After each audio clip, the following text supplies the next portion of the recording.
Good morning, students. Welcome to the class. In last class, we have discussed about first PUC biology, first unit, that is diversity in the living world, in which we have discussed about the first content of your first lesson, that is what is living. In this class, let us discuss the next content of your first lesson, that is 1.2. Again, the diversity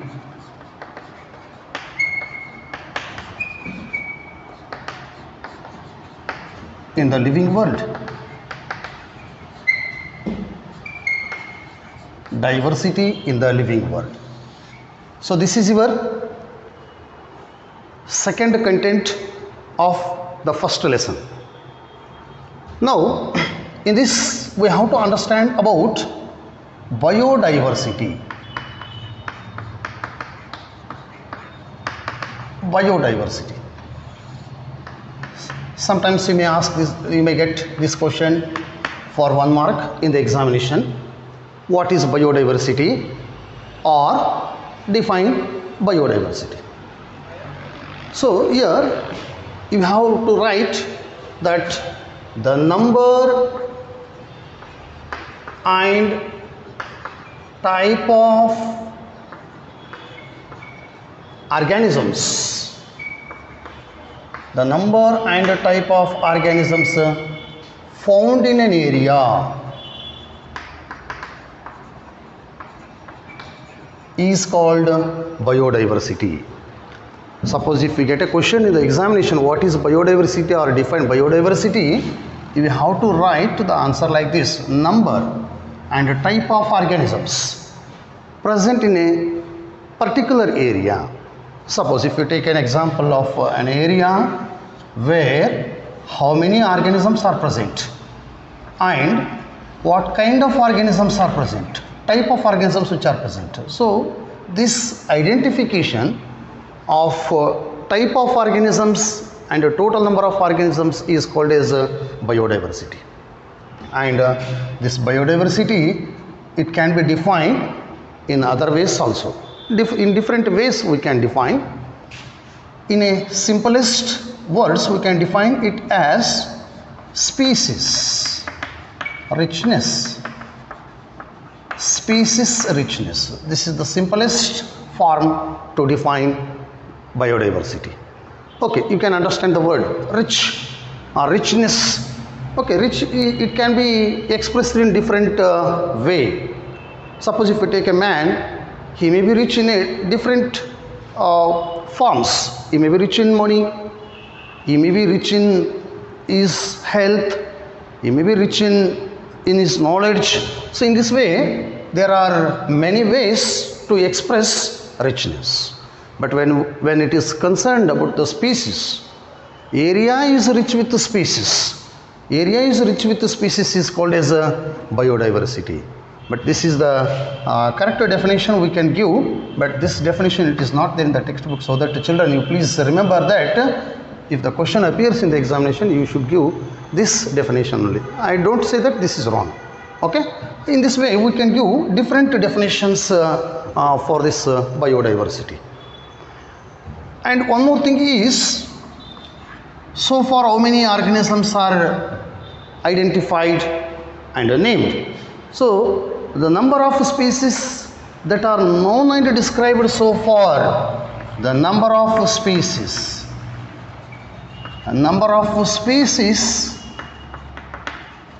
known today, known to us, known and described are, okay, the 1.7 to 1.8 million. So far we have identified and we have described only 1.7 to 1.8 million organisms on the earth. Okay, so it means we are able to identify only this number of organisms. Okay, so this identification process or describing process of an organism, with this it is not complete. Okay, still there are many organisms, millions of organisms or billions of organisms are yet to be identified and they have to be described. Okay, so that what I want to say here is the identification process is not complete with this number. Just we are able to identify and we are able to describe only this number of organisms so far. And more than these organisms are yet to be identified. So that how identification process is going on. So let us take, suppose if we take an area, particular area, we have to complete identification process in this area. Say for example, this is A area. In this area we have identified some species, and afterwards we have moved to another area, area B. We start identifying organisms in this area. Now this becomes a new area, and afterwards we can move to another area, next new area, or otherwise we can come back to the older area. Okay, then we will get again new species. So that we should not think that when this area is the organisms which are present in this area, when they are identified, the process of identification is not complete. Still there are many organisms needs to be identified and they have to be described. So what we have to understand here is, as we move to new area, we get new species. Not only to the new area, when we come back to the older ones also we get new species. So as we moving from area to area, or we are coming back to the new older area also, we are getting new species. It means number of organisms are yet to be identified, and there are so many organisms which are missed and we have not identified. It means what it indicates? It indicates biodiversity. Large number of organisms which are present in the earth. So this is what you have to understand, that is diversity. Now what I am explaining here, we are describing the organisms. To describe the organism, to identify the organism, we have to name them. That is a basic thing which is required for us. So therefore naming of organism by a particular name, what we call it as a nomenclature. So now let us see, let us discuss. Another one is nomenclature.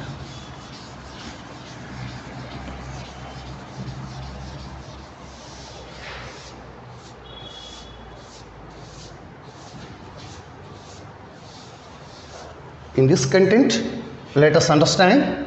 Next one is nomenclature. Nomenclature of living organisms. This word nomenclature you can get everywhere. You may get in chemistry also. Nomenclature of organic molecules. Okay, but in biological system, so this nomenclature is nothing but a particular organism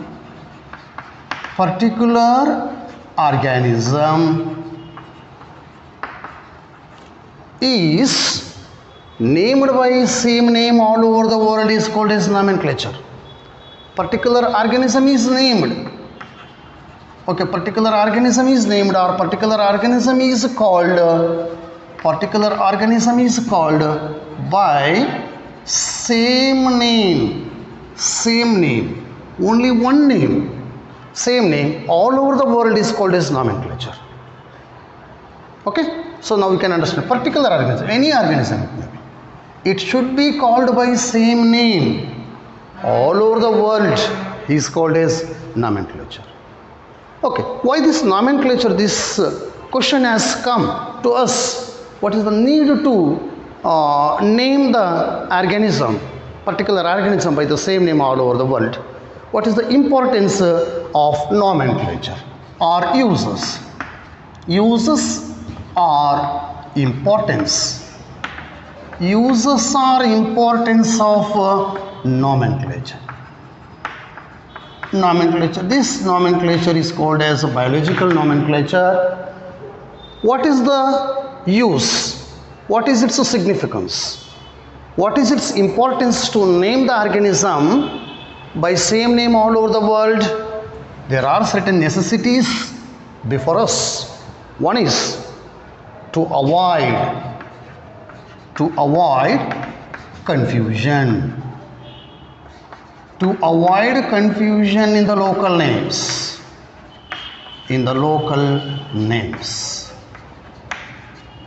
To avoid confusion in the local names, which stop progress in science.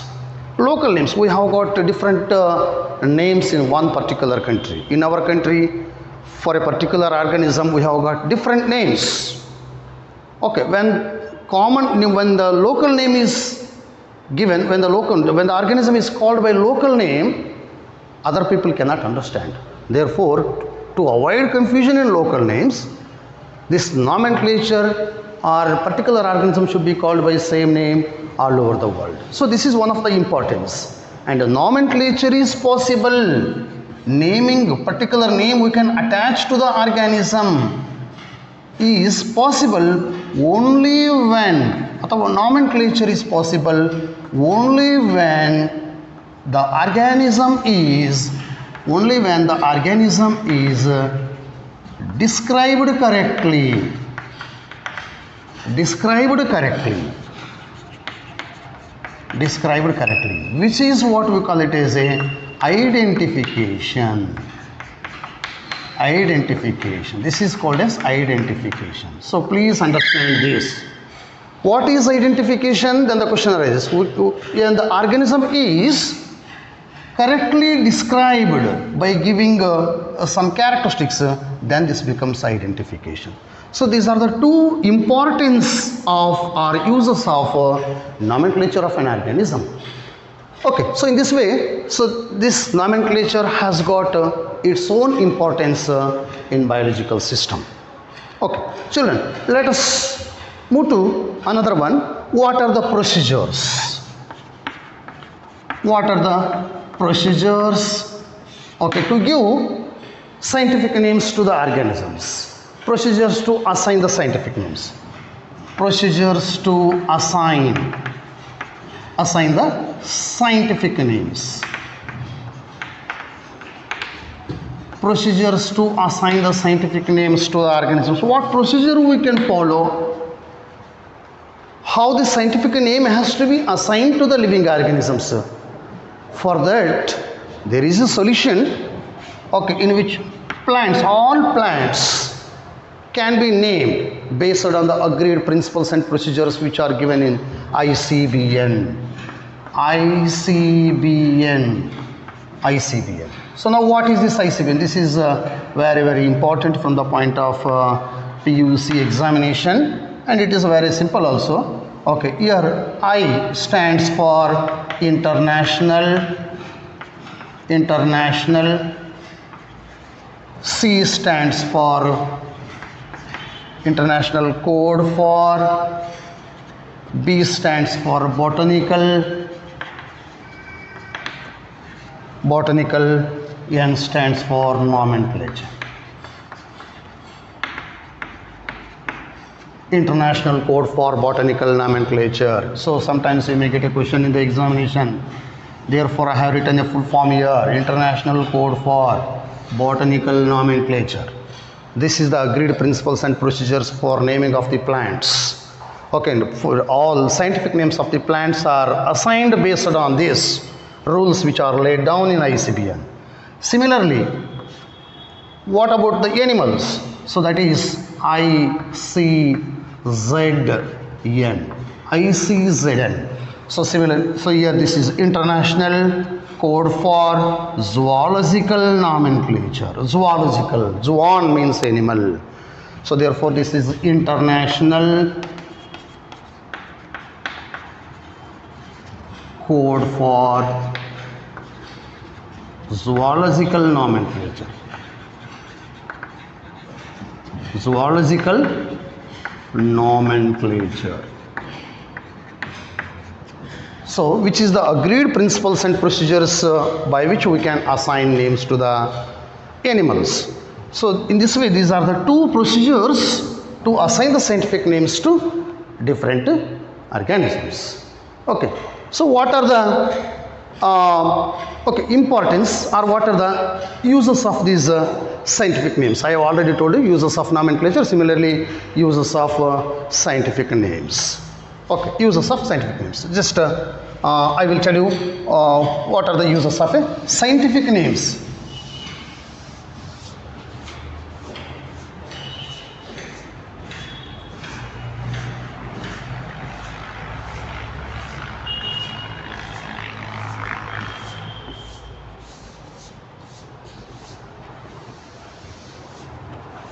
Uses of scientific names.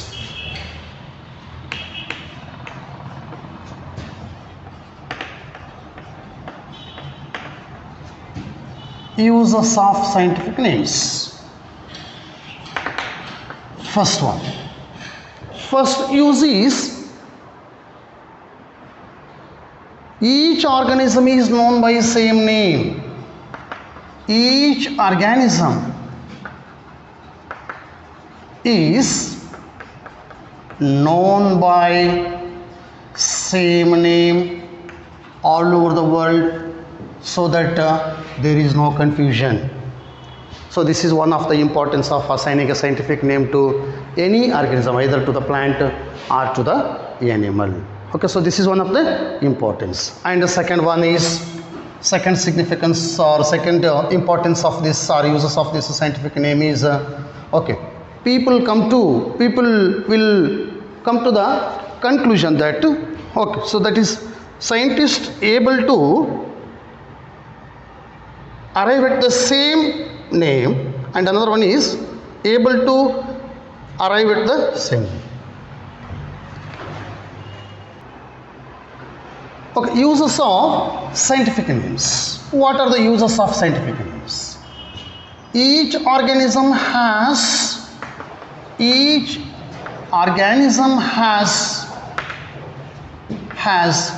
only one name. Only one name all over the world. So this is one of the importance. And another one is, people all over the world, they will come to, or they will arrive, and they name one particular organism by only one name, and they arrive to the same conclusion. People arrive to the same conclusion or same idea about that organism. And another one is, it gives importance that the name is not assigned to any other known organism. Any other known organism. This is the another importance. In this way, scientific names, it gives some importances. Okay, so with this we can understand what is the scientific name and what are its uses. Now let us understand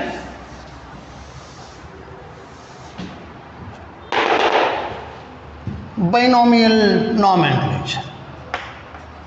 Binomial nomenclature. Scientific naming of organism. Binomial nomenclature is nothing but assigning scientific names to the organisms. So this assigning scientific names or biological naming of an organism, why it is called as a binomial nomenclature? Binomial system of nomenclature. Giving a scientific name to the plant or animal is called as a binomial system of nomenclature. Why it is called as a binomial nomenclature? Because here by means two. Okay, it is a system of assigning scientific names to the plant or animal which consists of two components. Okay, naming of plant or animal which consists of biological name or scientific name of organism consists of two components. two components is called as binomial nomenclature, or it is also called as biological nomenclature. Biological nomenclature. It consists of two components. For example, scientific name of a plant known as Manzifera indica. Manzifera indica. So it can, now this is the scientific name of a mango plant. Mango plant. So the scientific name of mango plant consists of two components. First component is called as Manzifera, second component is called as indica. In this way, assigning scientific name to every plant or animal which consists of two components is called as a biological nomenclature or binomial nomenclature. This system was first given by Carolus Linnaeus. So this binomial nomenclature system was first given by scientist or naturalist known as Carolus Linnaeus, and which is agreed, which is agreed or accepted by the biologists of all over the world. Now everybody is following this system of naming of organisms.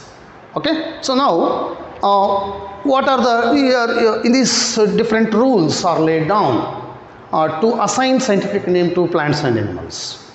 What are the different rules of for naming of plants and animals? Now let us understand about rules of binomial nomenclature. Binomial nomenclature or biological nomenclature. You have to understand about the rules. Here you may get a question in the examination for 5 marks and which is very important from the point of CET or even from NEET, which is already asked in the examination several times. Very particularly for PUC, the question is very important. What is binomial nomenclature, and write the rules of binomial nomenclature. Now first rule is, you can write in a simplest way, scientific name is derived from Latin. Scientific name is derived from Latin and it is written in italics. So this is one very important rule. All scientific names are there in Latin language only. Why it is there in Latin language? You may ask a question to me, because this Latin is a dead language. Greek is a dead language which cannot be, its meaning will not be changed. Therefore, always scientific names are in Latin language and it must be written in italics. So this is one. Scientific name of every organism has two components or two parts. Scientific name consists of two components or two parts. One is called as genus name or generic name, and another component is called as species name or specific name.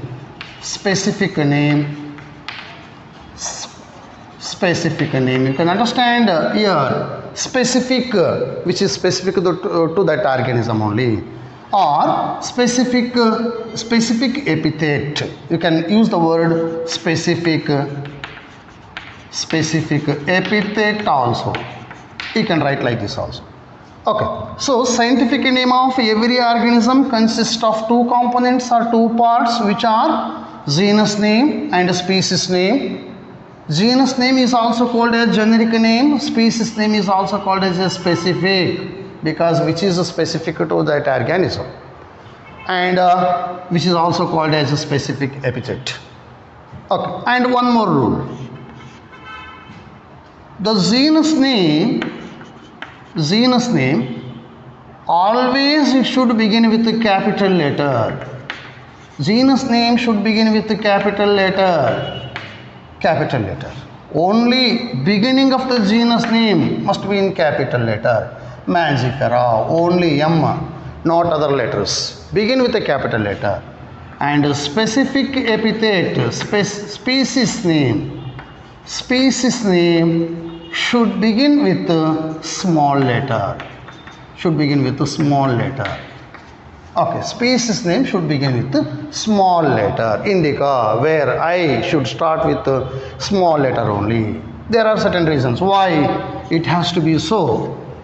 And one more thing is, if it is handwritten, if the scientific name is handwritten, scientific name is handwritten, both species and genus name, both genus and species names should be separately underlined.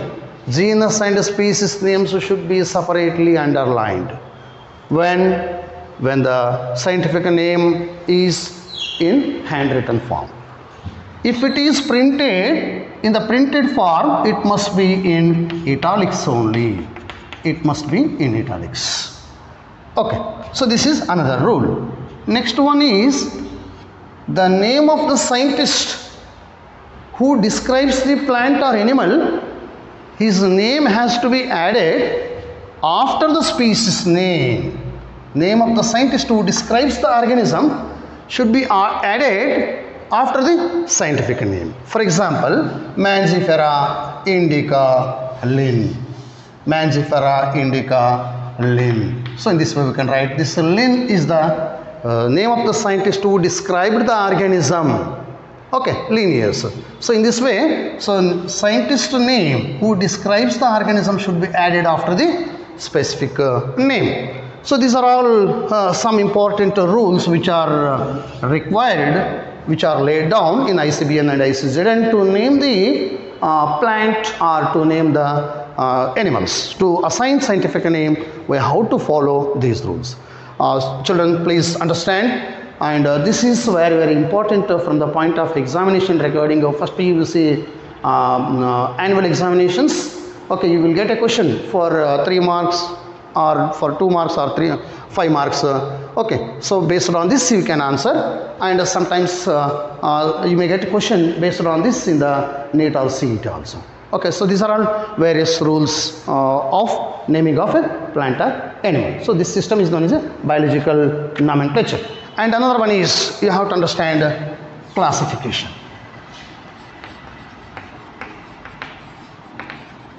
So you must understand different terminologies here. Classification. Classification is nothing but it is a process in which organism is grouped into. Classification is a process in which organism is grouped into convenient categories. Convenient categories. Organisms are grouped into convenient category or categories is called as a classification. Okay, for example, say for example plant. Now we have got a plant or we have got an animal. So these two cannot be placed together. Both plant and animals cannot be placed together. Plant has to be placed in a kingdom known as Plantae. Animal has to be placed in a separate kingdom known as Animalia. So that we have divided them or grouped them into a convenient category. Kingdom Plantae. Plantae is one of the category.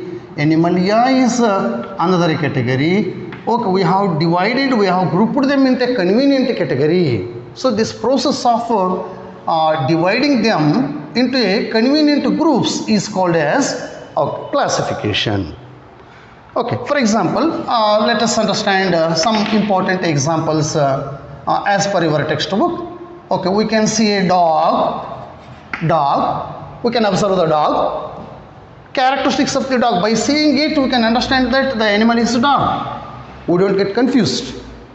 And if you think of one more animal is cat.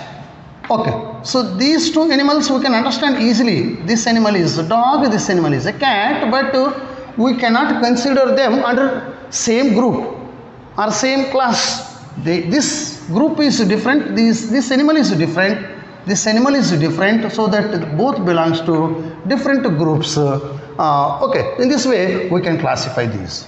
And example, another example is if we take an example of a wheat and another one is rice. So these two are totally different. Though they are plants, wheat is one group, rice is another group, so that we can divide. We cannot mix them. So therefore, this is what we call it as a classification. We divide them into convenient groups.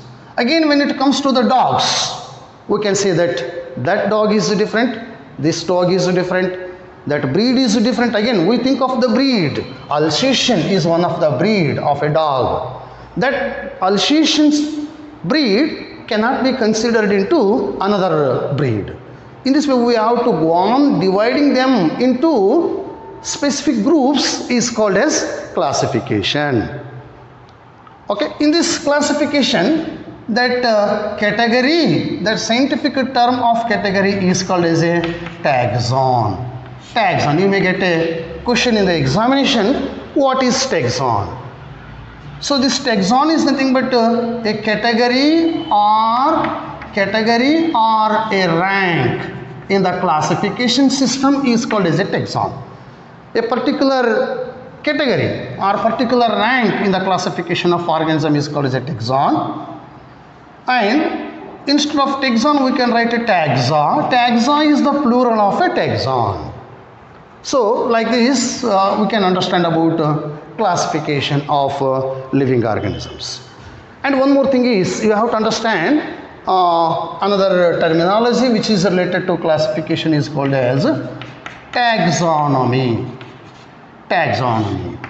Okay, some biological term which we can use for classification. What is taxonomy? It is a classification. It is again classification. Biological term for classification of a living organisms is called as taxonomy. Okay, this classification is the general term, and a biological term for classification is called as taxonomy. Okay, for what is the main basis taxonomy? In this taxonomy, there is a lot of improvement as the time moves. As the time passes, there is a great development in different branches of biology. Okay, the recent taxonomy is called as a modern taxonomy. Modern, in everything there is a modern taxonomy. Okay, what is this modern taxonomy? Recent classification is called as a modern taxonomy. Okay, in this modern taxonomy, what is the difference between this taxonomy? Is nothing but a classification. Okay, recent branch is known as a modern taxonomy. And in this, what is the basis of classification of living organisms? Okay, here scientists consider in modern taxonomy, for classification of organisms, scientists consider certain characteristics like external structures or internal structure, okay, cell structure, developmental process, okay, ecological importance, several characteristics they consider for the organisms, okay, to classify the living organisms in a modern taxonomy. So these are all basis for this modern taxonomical process. What you have understood here, in a modern taxonomy, it means for the classification of living organisms in these days, scientists, they consider these characteristics: external or internal characteristic or internal structure, cell structure, developmental process, how development takes place, and its environmental influences. Still, some other characteristics are also basis for modern taxonomical process. So now what you have understood here, how the classification is done. Here just you can understand about what is classification and examples, and what is taxon. Taxon is a scientific term for a category or a rank. Plural of taxon is called as a taxa. Taxonomy is a scientific term for classification, and recent taxonomy, modern taxonomy, the scientists consider several characteristics for the classification of living organisms. So these are all certain things we have understood. And one more thing is, you should understand a little bit different branch for the classification of living organisms. that is systematics. You should understand about systematics. Systematics. It is still advanced classification of living organisms. Okay. Here, in case of systematics, for the classification of living organisms, scientists consider their relationships, classification and relationship of organisms, or classification based on the relationship of organisms is called as systematics. Okay, classifications based on the relationship. Relationship is very, very important. How the organisms are related to one another so that they can be divided in a particular group. So based on that, the classification which is done based on the relationship between different organisms is called as systematics. Okay, so in the examination, suppose if you get a question, what is systematics? You have to write classification based on their relationships is called as systematics, or classification and relationship between different organisms is called as systematics. Okay, here the word systema is derived from Greek, which is derived from Greek, okay, which means systematic arrangement, okay. Carolus Linnaeus, okay, he has given a publication to his book. Title of the book of the Carolus Linnaeus is Systema Nature. Systema Nature is the title of the book of Carolus Linnaeus. Very, very important from the point of CET or NET you should understand.